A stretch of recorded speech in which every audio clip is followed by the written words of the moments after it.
আমরা রাসূল সাল্লাল্লাহু আলাইহি ওয়াসাল্লামের কয়েকটি পেশা আমরা তুলে ধরব। এক নাম্বার, রাসূল সাল্লাল্লাহু আলাইহি ওয়াসাল্লাম যৌবন বয়সে তিনি জীবিকা নির্বাহ করেছেন, ছাগল চড়িয়েছেন। কি চড়িয়েছেন? ছাগল চড়িয়েছেন।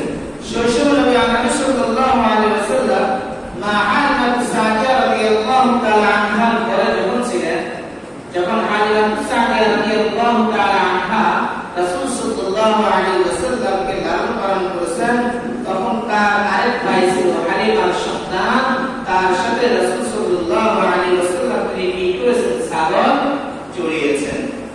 হাদিস শরীফের মধ্যে আছে বারাকাল্লাহু নাবিয়্যান ইল্লা ওয়াল গনাম فقال أصحابه وأندى فقال كنت أرعاها على طرائق لأهل مكة. আল্লাহ তাআলা যত নবী দুনিয়ার জমিনে প্রেরণ করেছেন, আল্লাহ পাক রব্বুল আলামিন দুনিয়ার জমিনে যত নবী পাঠিয়েছেন, প্রত্যেক নবী তবে ছাগল চড়িয়েছেন। সাহাবায়ে কেরাম রাদিয়াল্লাহু তাআলা আলাইহিম আজমাইন আল্লাহ রাসূল সাল্লাল্লাহু আলাইহি ওয়াসাল্লামকে প্রশ্ন করলেন, ফাকালা আসহাবুহু ওয়া আনতা, আল্লাহ রাসূল সাল্লাল্লাহু আলাইহি ওয়াসাল্লামের সাহাবা বলতেছেন, আপনি কি ছাগল চড়িয়েছেন?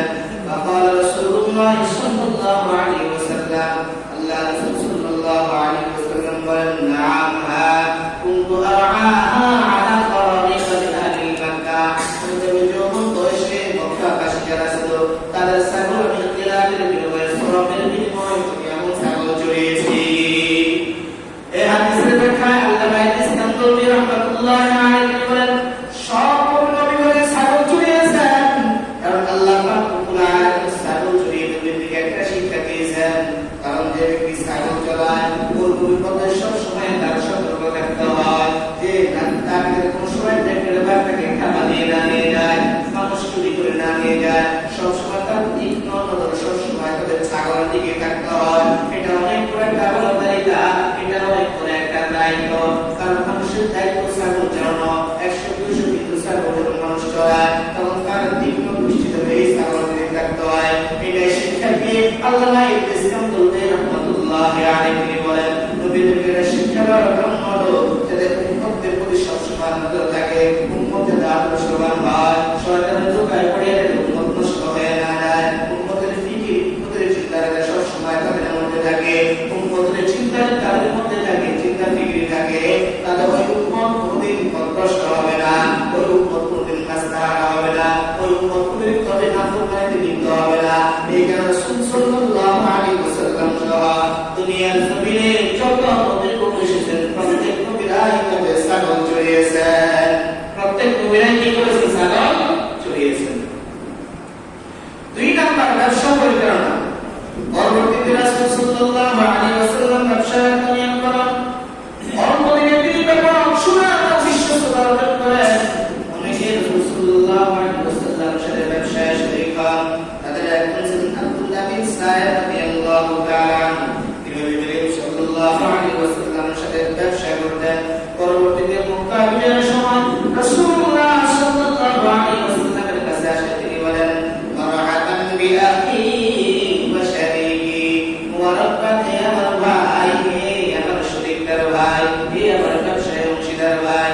এই রাসূল সাল্লাল্লাহু আলাইহি ওয়াসাল্লাম ব্যবসা করেছেন। আল্লাহ রাসূল সাল্লাল্লাহু আলাইহি ওয়াসাল্লামের আদর্শ মোতাবেক যদি ব্যবসা করা যায়, ওই ব্যবসা হলো সুন্নাত, ওই ব্যবসা হলো সুন্নাত, ওই ব্যবসা করা যায়।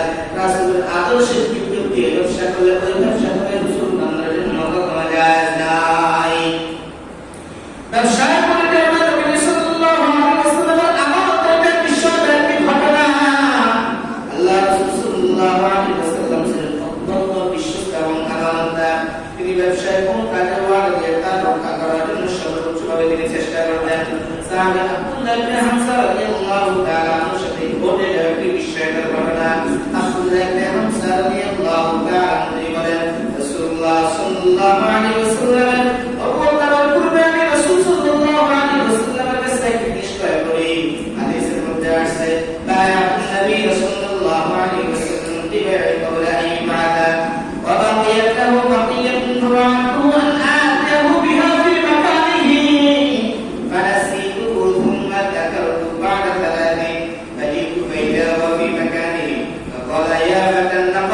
شغلت علي أنا هنا منذ 30 أنتظر الله صلى الله عليه وسلم মানুষকে ওয়াদা দেওয়ার ক্ষেত্রে কত সতর্ক ছিলেন, কত প্রস্তুতি ছিলেন। হযরত আবু বকর হামজা রাদিয়াল্লাহু তাআলা রাসূল সাল্লাল্লাহু আলাইহি ওয়াসাল্লামের কাছ থেকে একটি পণ্য কিনলেন। পণ্য কেনার পর তার কাছে পুরোপুরি টাকা ছিল না। সে বলছে, ইয়া রাসূলুল্লাহ, ইয়া হাবিবাল্লাহ, আপনি এখানে একটু অপেক্ষা করেন, আমি আপনার অবশিষ্ট টাকাগুলো আমি বাসায় নিয়ে দিয়েছি, আমি নিয়ে আসতেছি। আব্দুল্লাহ ইবনে হামজা রাদিয়াল্লাহু তাআলা তিনি বাসায়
করতে পারে না।